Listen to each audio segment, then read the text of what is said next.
We are going to be at it again, giving you some important information as always. We have Evan Thompson with us, who is the head of our Met office. We are going to also have Minister Desmond McKenzie, who is our Minister of Local Government and Community Development, and also the Deputy Chair of our National Disaster Risk Management Council. With us, we are also going to be having Minister Chris Tufton, who's giving some updates on the health area. We do watch what you are asking. In the feed earlier today, there were some questions, health-related questions that you had. And so we asked Minister Tufton to come so that he can answer some of those questions that you had in the chat. Also want to note that we have members of our National Emergency Operations Center with us too. At the end, you will see who these hardworking people are.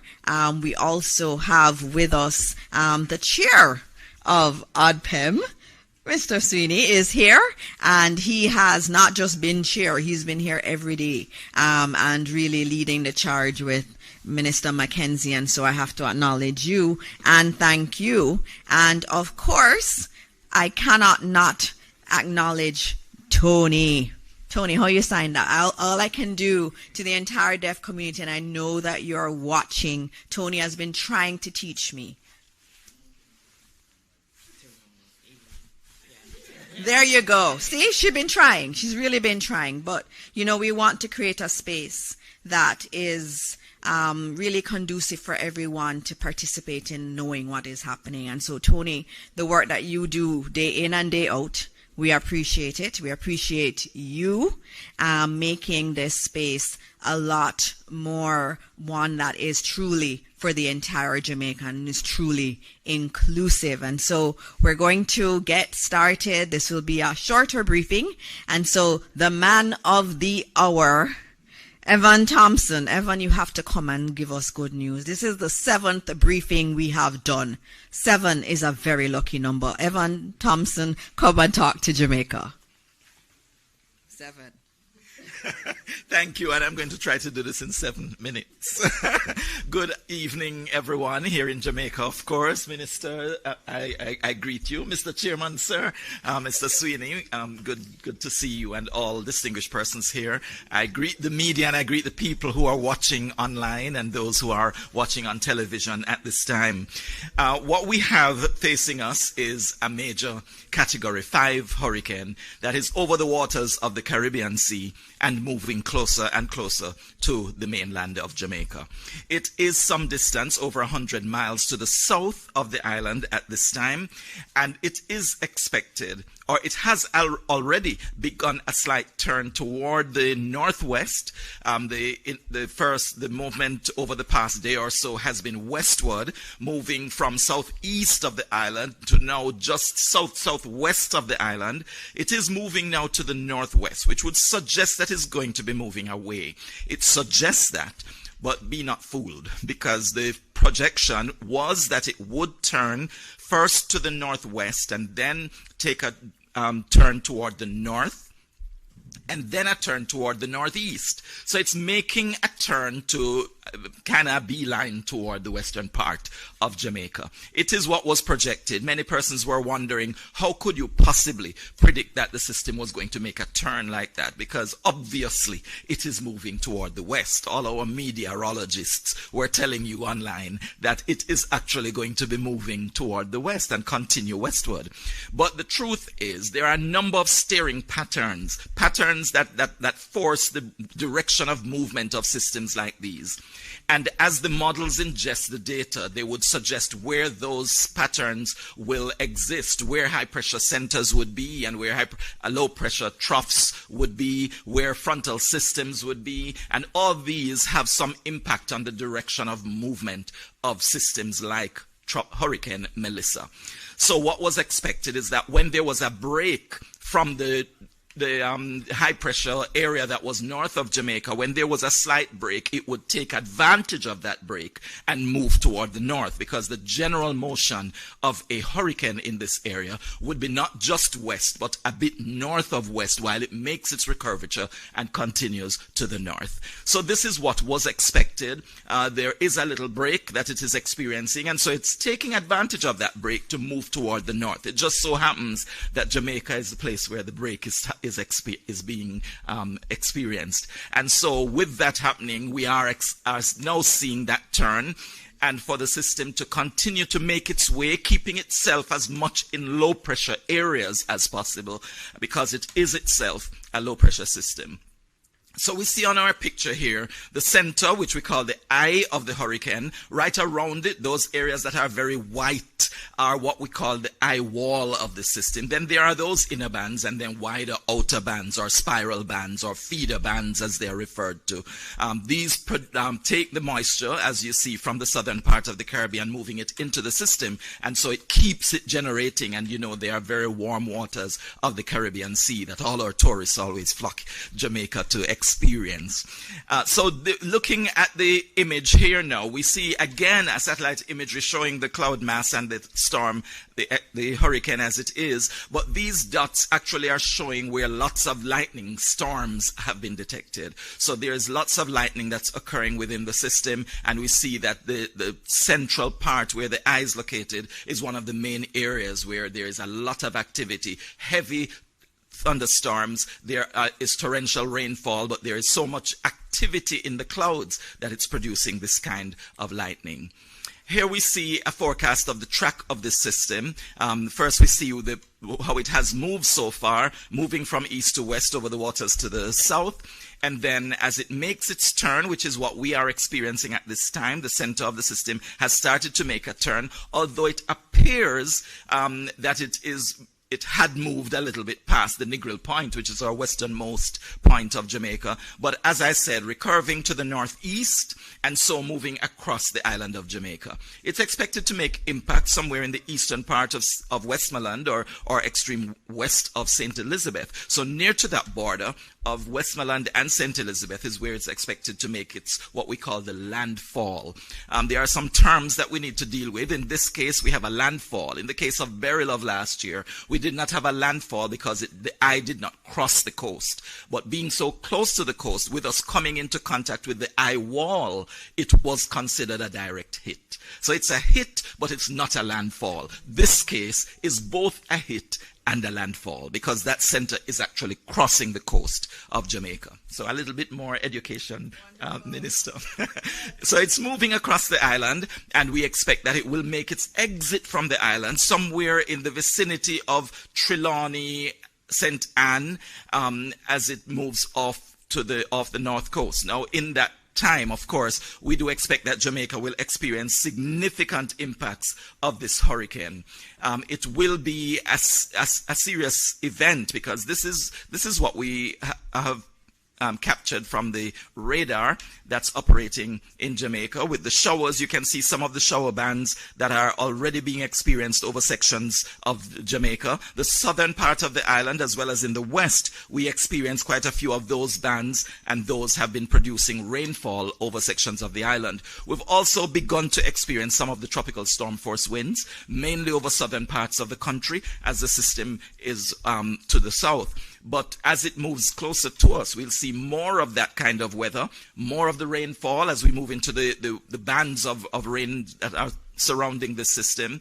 And as we experience more of the tropical storm force winds that surround it moving toward the north, we are going to experience more of that over the next day or two. By tomorrow morning, that's when we expect that center to be making its way to the east, to the coastline. So this is our forecast track. The center of the system, as a major hurricane, will continue to move toward the coastline, and then by tomorrow morning, we expect that it will be making landfall. The exact point, we can't really tell you for sure, but as I said, most likely eastern Westmoreland, western St. Elizabeth, and then it will continue its way across the island. By late in the day, by evening hours, we are expecting to see that center, still a major hurricane, moving off the coast. Earlier in our previous press briefing, I did indicate that although I told you what the wind speeds would have been expected to be when it makes landfall, but I indicated that it would have been Category 4. On further review, it would be a Category 5 hurricane making landfall in the southwest, and this is according to the current projections. So it will move across, starting as a Category 5, but then reducing in intensity as it moves toward the north coast, and then it would make its exit and head toward the eastern part of Cuba. That's the forecast track. Here we see an image that indicates somewhat where the peak storm surge would occur. With the hurricanes, although you have the flooding that occurs because of the rainfall, we also have flooding that comes in coastal areas that is driven by the wind on the waves of the sea. So the wind actually pushes the water of the sea onto the land, and that is what creates storm surge for those residents who live in coastal areas. Of course, if there is an inlet or a bay, that is usually the areas where the storm surge is most impactful. And so in the areas of Black River, Alligator Pond, I believe, will experience some amount of storm surge. Here you see a closer picture of that area, and you see that it does extend somewhat inland. So we have to be careful about if we are in that general area of St. Elizabeth, where it would be just east of the center of the system as it makes that landfall. So these images show where those storm surges are likely to be most significant. Here now we look at the rainfall forecast for the 4 days going up to the 31st of October. And here we see that mostly central and eastern parishes would be inundated by the heaviest rainfall that would get up to 30 inches. We're talking about 750 millimeters of rainfall. We're not accustomed to measuring that. I'm not even too sure if our rain gauges will fully be able to deal with that kind of capacity before they are renewed. But we, of course, will make every effort to provide the best data after the event as possible. But here we see the heavy rainfall producing significant flooding, and this will be over most of the island. The other areas of the island going toward the western end would actually be receiving more of the rainfall as well, but because the heaviest rainfall that is associated with this hurricane is going to be to the right side of the eye as it makes its way across Jamaica. So we're likely to see more of the flooding on the right side, on the central and eastern parishes, more so than in the extreme west, where we would then be on the left of the center of the system. That is basically the presentation at this time, and I'm sure Minister will accommodate some questions right afterwards. Thank you so much, Evan. Any questions from media in the room? No questions. So I'm going to ask the questions then, since no one has questions. Evan, tonight, what should we expect? Again, just tell them tonight. There are people who are out there. There's still people doing preparatory work. And we want to know, can they continue to do it? When do they need to come in? And again, when will conditions deteriorate so that no one should be on the road? Okay, thank you for that question. The conditions will gradually be deteriorating this evening. We've already experienced some of that deterioration over southern parishes.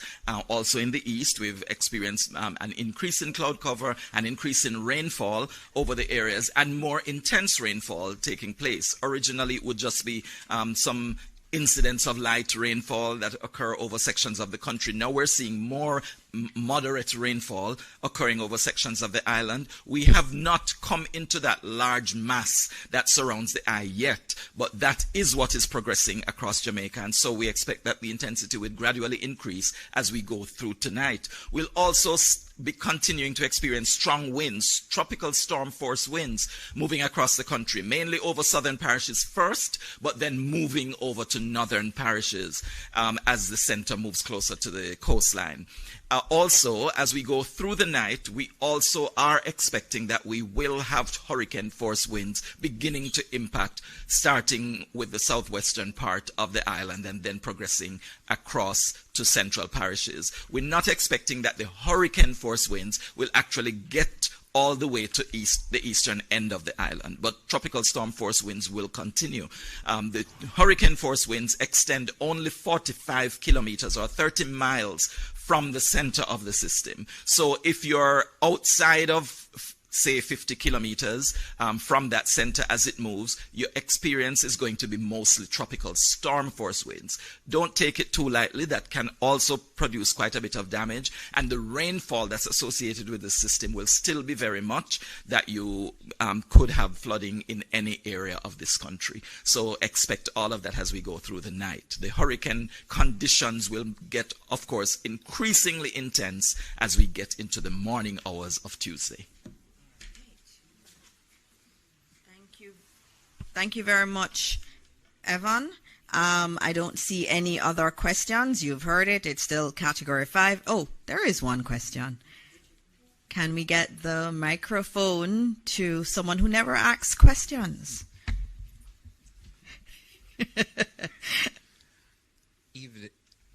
Mic check. There we go. Evening, everybody. Mahiri Stewart, Nationwide News. In terms of the path that this hurricane is taking, we know what to expect when it impacts Jamaica. But what's Melissa going to do after it passes Jamaica? Okay, that's a good question. And actually, because we are our brother's keepers and we have a number of neighbors in the Caribbean area that we need to pay attention to and also, keep their interests at heart. It's going to be moving really toward eastern Cuba as long as it continues on the path that it is projected right now. So after moving over our northern coastline, it is expected to continue over the waters between Cuba and Jamaica. There's only 90 miles of space there, so it will move quickly through that area. I should have pointed out that the speed of forward movement is going to be increasing as the center moves toward Jamaica's southern coastline and while it moves over Jamaica. So it will move a little bit faster than it has been, but it will continue to move and then it will get to southeastern Cuba. And then it is expected to continue over the southeastern islands of the Bahamas. At that time, it should still be a hurricane, but it might not be a major hurricane at that time, having been reduced in strength by moving over the two land masses, both Jamaica and eastern Cuba. But it will move over southeastern Bahamas and then continue over the Atlantic, possibly moving close to Bermuda all the way out in the Atlantic afterwards. Check again. So when it comes over the country, you said earlier that it's going to be affected by not being over the waters. But once it comes over our land and goes back into the waters, is it going to then re-energize as it goes towards Cuba? Yes, that would happen, but as I said, it's really only 90 miles of water, and so the increase may not be that significant before it gets to Cuba, and then it would exit Cuba and then pick up more speed with much more water area than land area as it goes through the Bahamas and over into the Atlantic. It may pick up a little bit more strength, but then it would be again moving into cooler waters at this time where it wouldn't be able to get much stronger. We're not expecting it to again regain Category 5 hurricane force. Thank you. Thank you, Evan. Earlier we were doing longitude and latitude, and we heard a word from Evan that I'm not used to hearing, and so I had to look it up using AI, of course, and it was recurvature. He said it many times, recurvature, so I had to look it up. It's a change in the path of a tropical cyclone from a generally west to northwest track. So remember, it was going west, and then it moves then to a northeast or eastward track. So that's what recurvature is. So it was going to the west, but now it's going to turn and go towards the east. So thank you very much for teaching me another meteorological term today on all of Jamaica, that term. And so now we are going to go to the other man of the hour, or Minister of Local Government and Community Development, the man who is responsible for disaster response and who does a tremendous job of it. He is non-stop. He is here through the night, all through the day. Minister Mackenzie, I do not know how you do it, but you continue to serve this country, and we're very grateful for it. And so please tell us where we are with everything under your purview.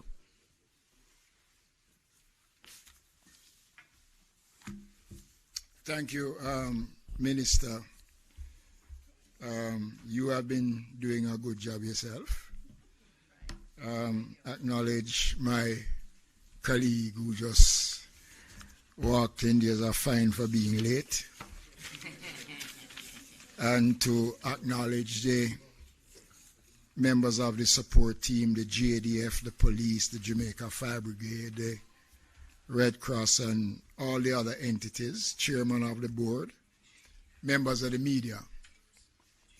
I want to start off by giving some updates as it relates to the operations of a Jamaica Public Service Company.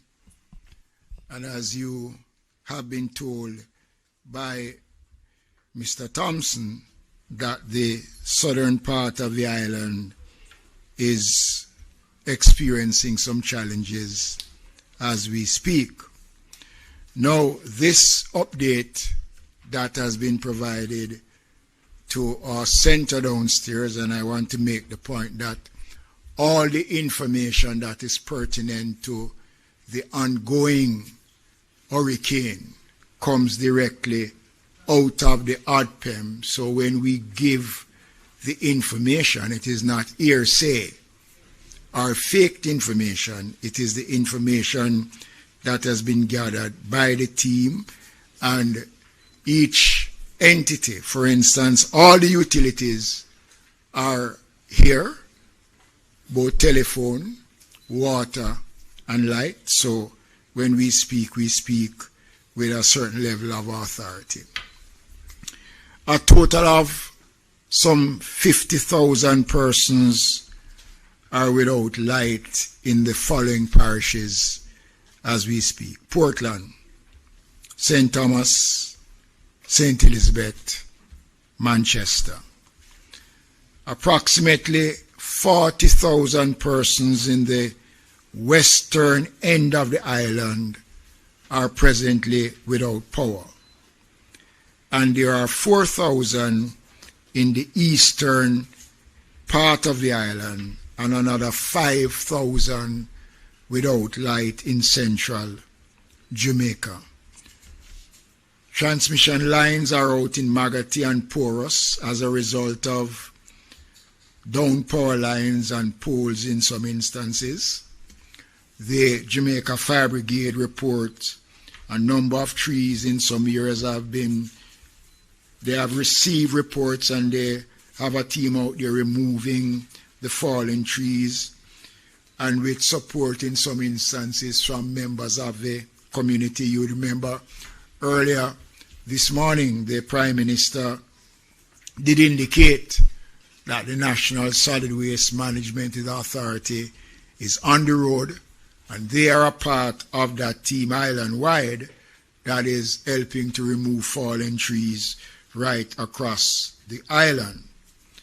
The Red Cross reported that at Veer Technical High School, approximately 300 persons are at the shelter, and the concerns that we have is that in short order, and I guess by now, the shelter would have reached its maximum capacity, and steps are being made to house persons seeking shelter at a different location. Just want to again remind persons going to our shelters to take your medication, walk with some biscuit for the first couple of hours, some water to make yourselves comfortable. And it is important that your personal documents, important documents, are well secured. The issue of shelters, ladies and gentlemen, Jamaicans, has become more pronounced because during our briefing meeting with the ODPEM and various persons, it was brought to my attention that the new wing of the transitional center at King Street, the Desmond Mackenzie Center, we'll have to activate that because the work of the police and the team on the ground has brought in more persons off the streets in the shelters, and that is very commendable. We are seeing an increase over the last couple of hours of persons responding and have gone into the shelters, which is good, but we still have a few that is still out on the road. I want to address some concerns around shelters that was brought to our attention concerning the Milesville area in southeast St. Elizabeth, and the fact that complaints were made about those shelters. I want to make it clear, ladies and gentlemen, that the shelters are provided for the needs of those who want to go to the shelters. There are no other considerations that are given when we open the shelters. So I don't want anybody to create the narrative that you have to be aligned one way or the other to access the shelters. And there seems to be some concerns raised about the operations of these shelters. So I want to advise that all the shelters in Southwest St. Elizabeth, the Milesville Division, are in operation, and Southeast, and that they have been provided with the requisite items to afford for the smooth operation of the shelters. We are in constant touch with our shelter managers across the island, and I know, and I want to say this, as soon as the conditions start to deteriorate in certain areas, the difficulty is going to show in making contact in the way that we would want the contact to be made. We have a very effective radio telecommunication system which is manned by the Jamaica Fire Brigade, and that system is up and running. It is a part of the JICA program that the government of Japan and the government of Jamaica has put in and has made us very efficient, and it is a system that the police has tied in, and all the major stakeholders across the country has access to the system. So our shelters are up and running, and I want to say to Jamaicans that I'm encouraging you still, you still have a little window to go into the shelters because it is important. There are also complaints about Ocho-Rios-I. That matter has been dealt with. And I want to thank the many concerned Jamaicans who continue to send me messages about the operations of shelters. And I really want to thank them and say how much it is appreciated. I gave an update this morning on the state of our shelters, and I did indicate that of the 880 odd shelters, so far 133 shelters are in operation. The shelters are available, but so far only 133 of these shelters are fully operated with persons in there. The parishes of St. Anne and Hanover are still 3 parishes that have no one in any of the shelters. The shelters in Hanover should be seeing people now, because based on Evans' forecast, places like Lucy, Chester Castle, other areas will face challenges and I want to urge persons in these parishes to get to high ground as quickly as possible. Clarendon continue to lead the way. So far their numbers are 517, St. Catherine 254, St. Thomas 310, Trelawney 156, Portland 295, St. Elizabeth 182. I guess based on the other information coming in, that we will see an increase in the numbers of Jamaicans going to the shelters.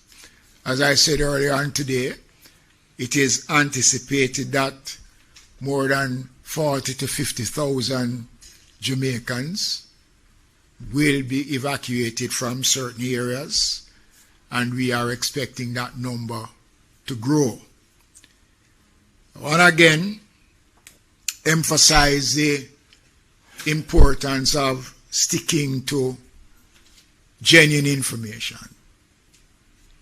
Almost every minute now, there is something out there in social media that has nothing to do with what is taking place.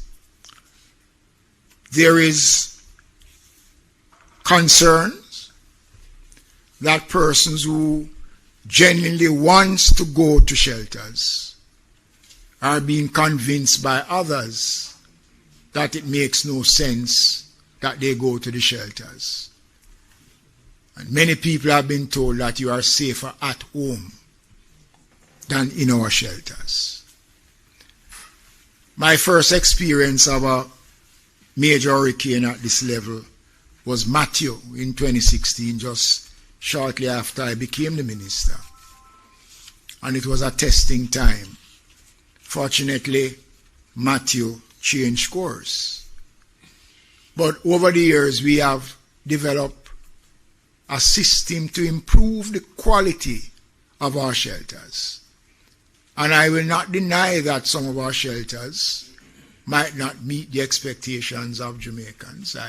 I've said it before, the shelters are not a five-star hotel. 90% of our shelters are schools, which were not really built for that purpose. And over the years, we have converted some of our shelters, some of the schools, into proper shelters. And we'll be rolling out over the next couple of years, starting next year, to improve on our shelters, because we are looking at the changes that are taking place in terms of our climate-related issues. And therefore, as a country, as a government, we have to move and we have to make the kind of investment that will ensure that our citizens are comfortable in what we say and will respond to the issues when it arises. So, am I feeling better? Still not feeling better. When I look at Westmoreland, again, here's a parish that flooding is the norm. Now we are expecting excess rainfall, record high rainfall. So it means that flooding will become an issue. There's a community in Westmoreland, McNeil lands, which for me is a major issue. And if anybody there is listening, I want to urge persons, to encourage you to leave these areas and find a place where you will be safer. It makes no sense. And in closing, I want to, again, as I have been doing since these briefings have started, it is better to take that step than to pay that price. Don't worth it. This government is committed to work with every single Jamaican after the passage of Melissa to help to restore your way of life, to rebuild.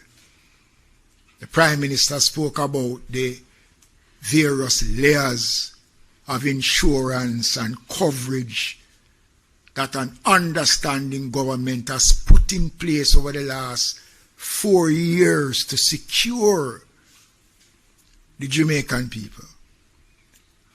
And when we meet after these meetings, we look at the way forward. Already we are starting to look at how are we now going to deal with the level of investigation that needs to be done to deal with the issues that will arise following burial. I want to thank the people who are working, the police, the fire brigade, the army, our disaster coordinators, our members of parliament, our councillors, and I want to say this. I am happy that as a government we recognize the role of the opposition and have engaged the opposition in discussions around the programs that is being undertaken by the government in a response.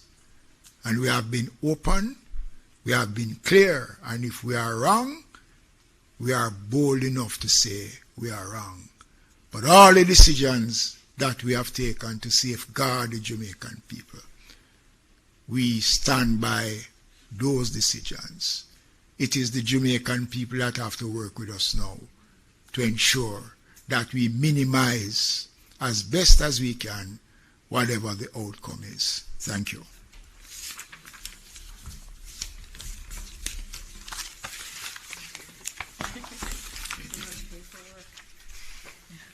You see all the reports. Yes, you see all the reports that he has, and I have to acknowledge the head of ODPEM, Mr. Richard Thompson, who is also working really hard. Thank you, Richard. All right, so up next we have Minister Tufton. I know there are some other questions for Evan Thompson that we got online. They really have questions for you. They want to know more. We'll get to those after Minister Tufton speaks, our Minister of Health and Wellness.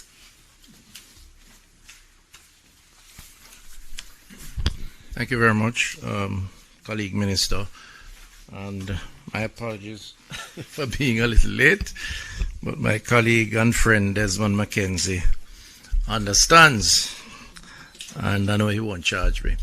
I want to just begin by recognizing my colleagues and other members in the room, the media, and of course the agencies.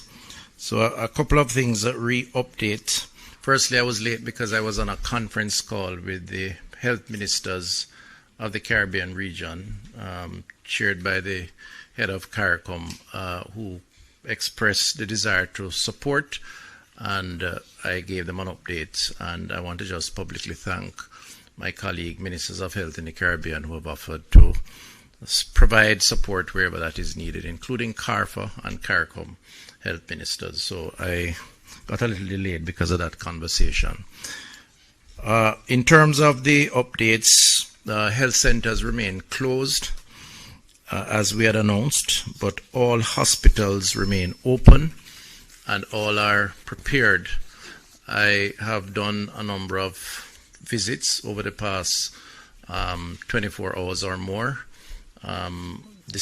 visiting some of these institutions, having conversations with the staff, and at the Emergency Control Center in New Kingston, headed by Dr. Dawkins Wright, who is here in the audience. We have had several briefs involving the respective regional health authorities and the hospital heads. And from all that I have seen, we are prepared and ready. There's adequate water storage supplies, adequate food both for staff and patient, adequate medical supplies, a logistics infrastructure which involves our own logistics but also coordination with other agencies like the fire brigade and others. And I think generally speaking there's a staff that is ready and waiting. The message to them is firstly to take care of their family members, ensure that their homes are safe, and then commit themselves to ensuring that over the next number of hours they will commit fully to serving the Jamaican people from a healthcare perspective. So that is in place. We are concerned about a few hospitals that are on the coastline. So Noel Holmes in Hanover, Black River in particular, in St. Elizabeth because of where the storm will enter the country, and Falmouth, Trelawney. We have evacuation plans for those institutions. So today we started some evacuation efforts out of Black River.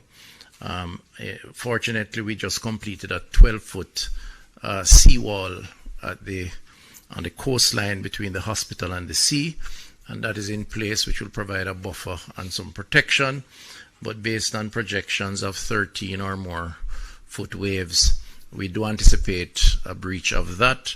So we have moved some of the services out of the hospital further inland and have relocated patients from the ground floor to the second floor, and hope that that will suffice for any surge that will take place.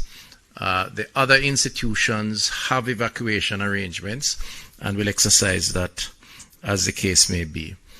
Each of those institutions, of course, have generator backup power that will take them hopefully through the period that may be downtime until power is restored. The staffing for the surge capacity are in place. Rosters are in place. Doctors, nurses, biomedical engineers, drivers, and porters, all of those are in place to deal with the possibility. Very sad to announce that even though the storm has not yet hit, we have had 3 deaths related to the preparation of the storm. One in Hanover, one in St. Catherine, and the other in St. Elizabeth. And these are due to persons preparing for the storm, unfortunately, cutting down of trees in particular. In one case, a tree fell on one of the individuals. In St. Elizabeth, he was airlifted, and it's a health worker. He was airlifted to the University Hospital and succumbed to his injuries. Another case in Hanover, the same thing. And another case in St. Catherine. In one of the cases, there was an electrocution, as is reported to me, linked to the cutting down of trees. There have been about 13 other injuries linked to preparation, most of which are linked to persons falling off ladders or rooftops trying to prepare for the storm. I just want to use the opportunity to urge Jamaicans, firstly, to express condolences to the family members who have lost loved ones, and the health system will provide support as necessary to those individuals. But to also urge Jamaicans, we understand the need to prepare, but we urge extreme caution in that preparation. If you need help, call for help, but be careful that you protect yourself even in the preparation, because already we're seeing the tragedy of lives lost.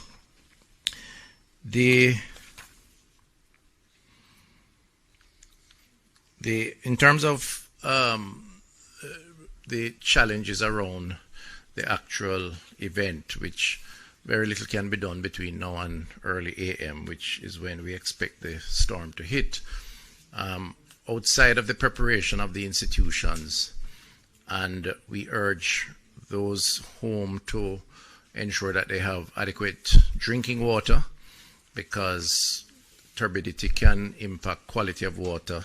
So to the extent that you can collect your water now while your pipes are still running, please store drinking water. The non-perishable foods, please be mindful of that and secure that to the extent that you have not already done so, and there's an opportunity so to do. We are aware that from a health perspective, post the event, there is the risk of contaminated water, contaminated food. The ministry, part of the discussion I had today with the public health team, we have just about 600 of them.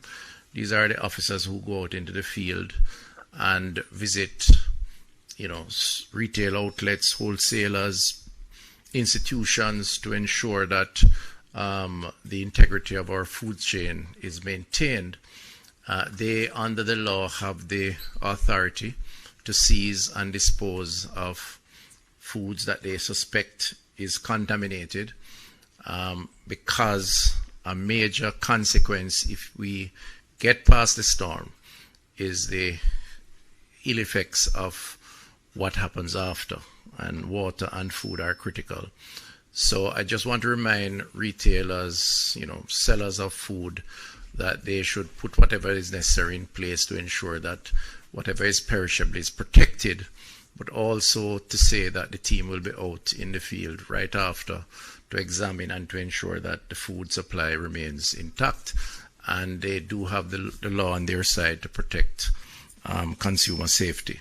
But the system will be ready to deal with that, but food-related diseases are very common after these types of events. In terms of our children, today I visited the Bustamante Hospital for Children. The key to our children is to provide them with psychosocial support during this period. The last major event we've had close to this one is 37 years ago, Hurricane Gilbert. And it is a frightening experience for those who have not experienced this kind of storm, wind and rain and flooding and so on. So we want to encourage our parents or adults or guardians to give our children some extra support, and where they need help, please give them that support. Guide them as it relates to the after event exposure to water. They're always going to be tempted to go outside and play into the puddles of water, which oftentimes may be contaminated because of the runoff. Solid waste will be an issue naturally, because people throw things all over. The water will bring it to the lowest point, and there will be a concentration of pollutants within that particular environment and space. The other issue is the mental health challenge within our society, coming out of the trauma related to this. There are many persons who will be anxious, would be uncertain, be scared. We are beefing up our mental health facility. Just to remind you of our helpline, 888 New Life. That's 888-639-5433, and 876-838-4897.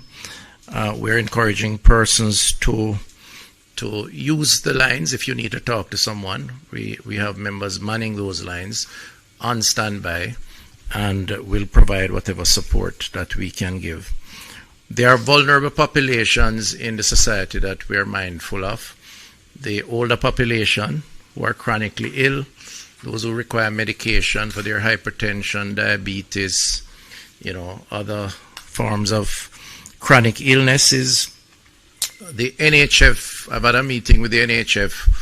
They are prepared to provide information and support. They're also prepared to deliver medication once the storm would have passed, and we're putting in place some creative ways to maneuver the obstacles that we would likely encounter after the storm.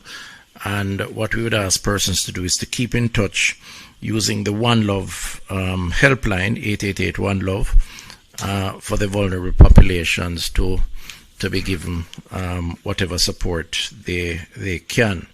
The final point I'd raise is the issue of persons volunteering to give support. So in disasters of this kind, because of who we are and the generosity of our diaspora, as well as just the globe, there's going to be a lot of offers to provide support.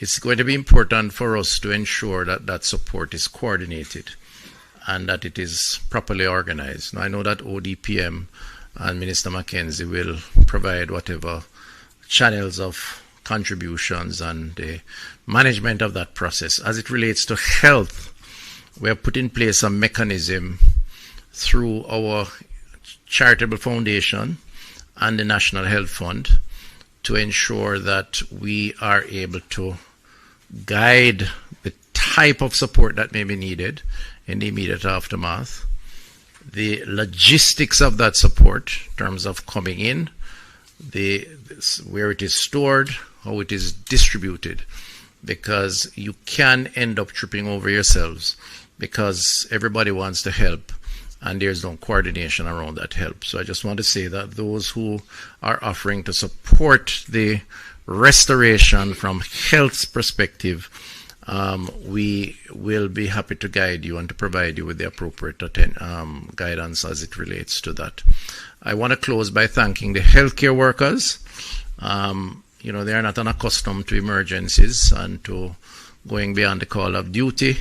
They have been very resilient and have really demonstrated their commitment to protecting the country. So I want to just use the opportunity on behalf of the government to thank them and to just ask them to continue on this trajectory and that they have our support in delivering and protecting the Jamaican people. Thank you.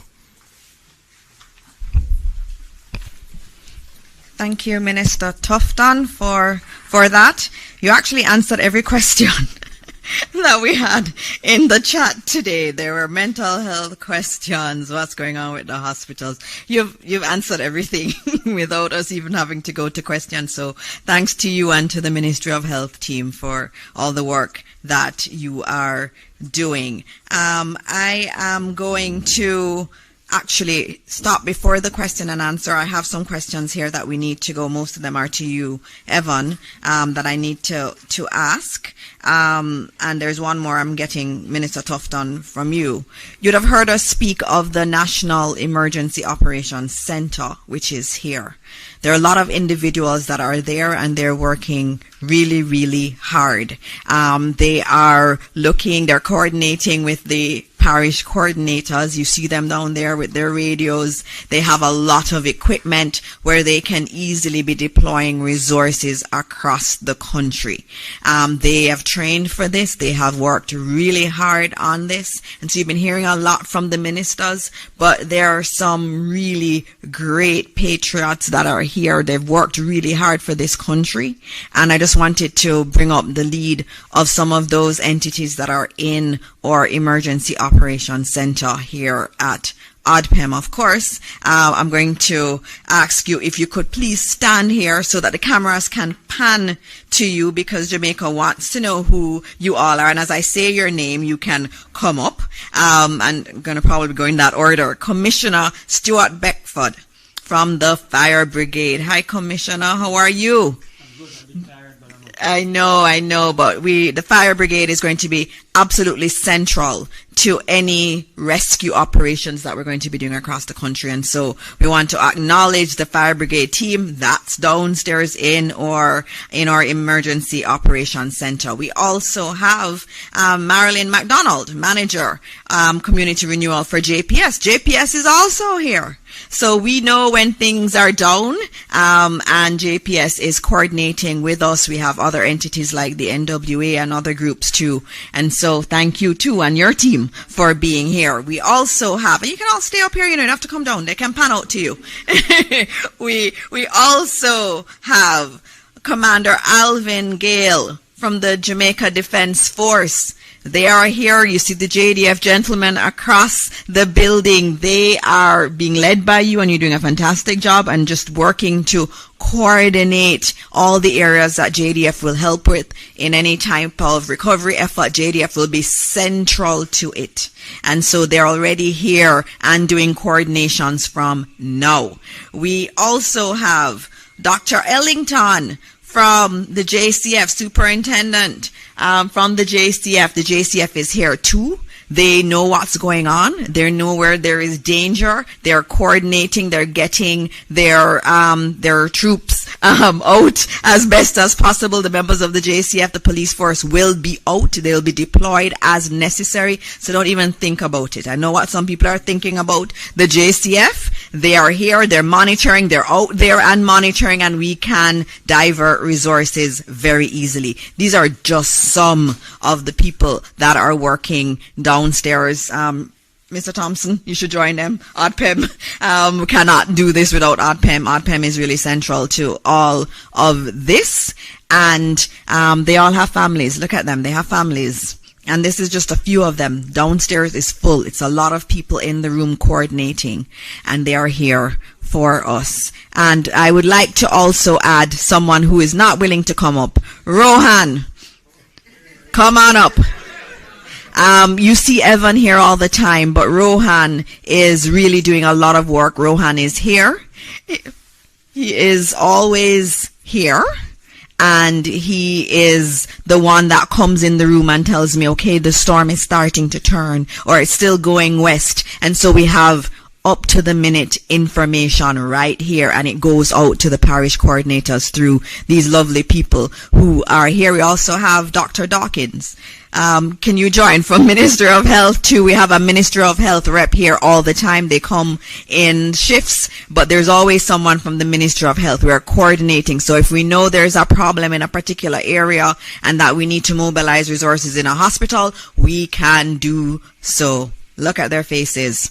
All working tirelessly for Jamaica, and we want to say thank you, thank you, thank you. Thank you all. All right. So, having said that, and thank you again, we are going to go to the questions. And I see some from Emily Shields. I'm going to give you all of yours, Evan, that I have. The first one was, and this is from Emily Shields, she wanted to know that the system, you said that the system is 100 miles away or south of the island. And she asked if it continues to move at 3 miles an hour. Yes, that's very slow. I can walk faster than that. Does that mean it will be about 33.3 hours before it makes landfall? Or how close to land must it be before hurricane force wind is felt? And someone else was asking, why has this moved so slowly? They want a little bit of lesson, meteorological class, on why this would move so slow when we're used to hurricanes moving so fast. Evan? Okay, thank you very much for the questions, Emily. Let me explain, first of all, the reason for the slow movement is that the steering current is weak. Basically, there are some currents in the atmosphere that would generally steer the direction of movement of these systems. And it depends on a lot of the other features that exist at the same time. I spoke earlier about the high pressure centers, the low pressure centers, frontal systems. If they exist, they tend to influence the direction and the speed of movement. So, for instance, if there are two large high pressure areas that are north of the Caribbean area, and there is a frontal system that extends between the two, and they are, if the front is moving toward the east, it would tend to drag that system because it is a low pressure system. If there is nothing that is allowing it or causing it to be steered in that general direction, but you have the high pressure areas above it that are preventing it from moving, then it doesn't get a chance to move northward, which would be the normal recurvature that takes place, but it would continue to move west until it gets that chance to turn. So it really, the hurricanes generally move in that direction toward the west, but to the north, and making that recurvature. But if there is something blocking it, it will keep moving west, but not as decisively because it really wants to move north. And so that kind of explains it. So when it starts to move, it's because it gets that break. It gets a chance to move because what was blocking it is receding or moving out of the area. The next question was about the 33, yes, the speed of movement, and why does it mean that it will take 33 hours to get here? Really, I did mention it's moving slowly now, but after this turn, it's expected to move much faster as it moves toward the northeast. And that is because, again, the steering current is going to be pulling it in that direction because of another feature that exists that will allow it to be pulled to the north. So if there is a frontal system that is in the area to the north, then because that is there and it is taking advantage of the break between the high pressure systems, then that will pull it faster in the direction. And so so it's expected to move faster. I tried to simplify these press briefings because I don't want to get too technical where I lose people who really need the information, but I hope that is made clear to you. How far out will we hear or feel the effects of hurricane winds? Oh, hurricane winds only extend from the center about 45 kilometers. That's about 30 miles. So when it gets 30 miles from the coastline, that's when you start to feel those winds.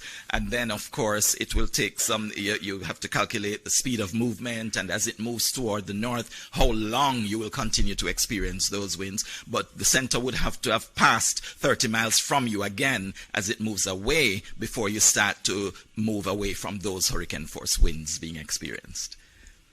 All right, thank you. Thank you very much. I have a question from Minister Tufton. It's on what should pregnant women do if you're in an advanced state of pregnancy and this hurricane is coming. What do you do? Do you head to the hospital? Do you stay home? What do you do? I'm told the answer is to call Minister Tufton. That's what Minister Mackenzie says, but I think there's a better answer to the question.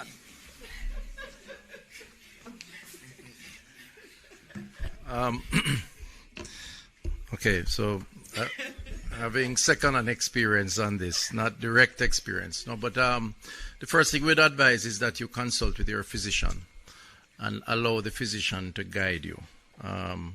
There's still an opportunity so to do. The communication channels are open. So if it's in the public health system, you can call the 888 One Love number. That's a universal number that's available. And if you are in a private arrangement with your physician, then certainly call your physician. Ideally, if you are close to delivering, then the hospitals will make arrangement, or the doctor with the hospital, to house you so that, assuming any circumstances that require hospital care, there's no need for the logistics of movement. That's, I think, is a standard approach. But the doctor provides the best advice, and I'm not that kind of a doctor, so I wouldn't dare to hazard that kind of advice. I just want to say that it's important that you protect yourself again. We can fix, as doctors, medical doctors that is, we can fix injuries, but we can't fix regret. And so it's important for you to just take care of your families and ensure that extra precaution is taken. Thank you. Thank you, Minister. Are there any other questions from the media here? Okay. Need the microphone? Anybody has a microphone? We have a question. Microphone.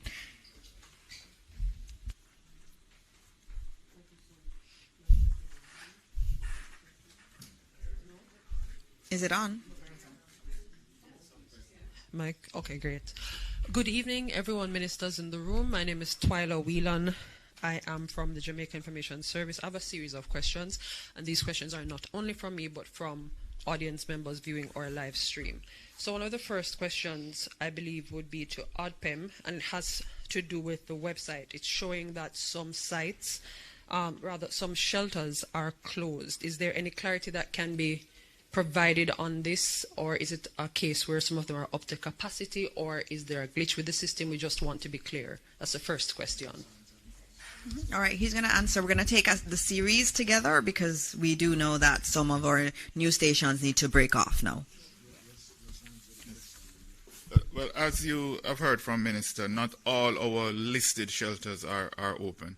At this point in time, shelters are open dependent on what is happening. We have a set number that is currently open, roughly 79. And as the system progresses, more persons will go into shelter, so there will be a need for more shelters to be open. So the update is based on the shelters that are open. And we continue to update that listing as the other shelters come on stream. While I have you, Mr. Thompson, last year during burial, the disaster emergency communication system was particularly critical and very, very helpful in coordinating emergency response. Is it still up and running for that is up. It's ideal. Minister spoke to that as well, that the system is housed at the Odbem, and it is currently being manned by the Jamaica Fire Brigade. We have gone through all our protocols in doing our radar check. It's working extensively. So that's a main part of our operation. It's a critical part of our operation. Because without communication in times of crisis, you're dead in the water. So we have ensured that is a mainstay, and that is something that will be used extensively throughout the operation in response to Melissa. Perfect. And finally, from our viewers, they wanted to know what parishes would be first affected. The people on the live stream wanted to know which parish the storm is going to affect the most. Mr. Thompson? Which parishes would be affected the most? All parishes, first of all, will experience some impact from this system. This means heavy rainfall, this means strong winds, hurricane force winds, even affecting sections. The hurricane force winds will be restricted mainly to the western half of the island. But the tropical storm force winds would cover the entire island. And that is only because the hurricane force winds only extend 45 kilometers from the center, and it is moving only over the western part, going as far as St. Anne in the north. So we do not expect that sections of Portland and St. Thomas, Kingston, St. Andrew, St. Catherine would really experience any hurricane force winds at this stage, based on how it is. But the storm surge, again, there are specific areas, and that would be along coastal areas to the right of the center on the southern coastline and to the left of the center on the northern coastline. Okay, thank you all. There's just one last one, and I'll answer it because Minister had already answered it. It was, how are the evacuation efforts going in places like Rocky Point and Portland Cottage in particular? And those are actually going well. Minister Mackenzie had been monitoring those, and persons were in fact heeding the evacuation orders. And so we are encouraged by that, and we ask others who may not be doing the same to follow suit also. All right, so I don't see any other hands up, and so we are going to close this press briefing now. And I'll just say something. I was on an interview earlier with international media, and they asked me what would Jamaica want to say to the world at this time. And it was a hard question, but there was a flag, and I remembered our flag, and I remembered the colors of the flag, and I remember the black in the flag, which stands for hardship, the green for the beautiful green land that we have, and also the gold, which is for the bright sunshine. And what I said to them was, we are a people that are resilient. We have always had hardships. And today, tomorrow, the day after, as we go through Hurricane Melissa, will be days of hardship. But we know, we have confidence that after this storm, the green land will emerge to us again, and that the sun is going to shine. And so as we go to bed tonight, we know that God is with us. God has always been with us, and He will continue to be with us. And we will pray, and we'll get through this together, and there will be beautiful sunshine after this. Thank you all, and God bless Jamaica, land we love.